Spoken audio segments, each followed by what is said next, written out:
আজকের ভিডিওটা অনেক গুরুত্বপূর্ণ। আসসালামু আলাইকুম, সবাই কেমন আছেন? আশা করি সবাই ভালো আছেন। আমরা আল্লাহর মধ্যে ভালো আছি। দেখেন আজকে সারাদিনে কি কি কাজ করলাম। আজকে সারাদিন অনেক কাজ হলো না, মাল এগুলো প্যাকেট করতে করতে আজকে সারাদিন চলে গেছে। মালগুলো প্যাকেট করি, ব্যাগ ঘর দুয়ার গোছাই। এখন ওই দেখেন সন্ধ্যে হয়ে গেছে মাগরিবের আজানের পরে।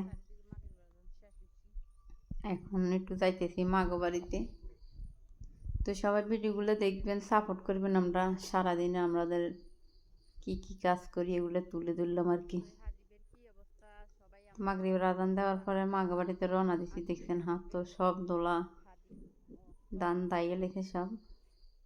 কি সুন্দর ভিউ দেখা যায়, দেখেন প্রকৃতি এত সুন্দর। হাতগুলো দান দাইলে একরকম দৃশ্য দেখা যায়, যখন রোয়া তখন একরকম দেখা যায়, তখন রোয়াগুলো যায় তখন একরকম দেখা যায়। চারপাশটা অনেক সুন্দর দেখা যাইতেছে, দেখেন সবাই। আমাদের গ্রামটার ইয়েগুলো অনেক সুন্দর। তারপরে দুপুরবেলা দেখেন মিন্নি আজকে ঘরের থেকে কোনো দিকে গেছে না। মিন্নিটা বলছি আজকে যদি বাইরে যাইও না, এটা দান দাই এলেছি তোমার হিয়ালে কামাইব। তো মিন্নি খাড়ের উপরে, ছোটো বোনের খাড়ের উপরে যাই। এনে তো শোনা বেশিরভাগ তো সবসময় এই রুমে শোয়। আজকে কেন জানি না হে রুমে যাই শুয়েছি। তো কম্বলের তলা যাই শুয়ে রয়েছি কেন। তো উপরে একটু কম্বলটা ডাকে দিয়েছি, একটু শতানি করে এলাম। আর আমি বাড়ির থেকে কিন্তু মিনি কোনো দিকে যায় না। আমি যদি না থাই না তখন মিনি বাড়ির থা না। আমি যখন হাতের মধ্যে ডাক দিই তখন দৌড়ে দেব আমার কাছে।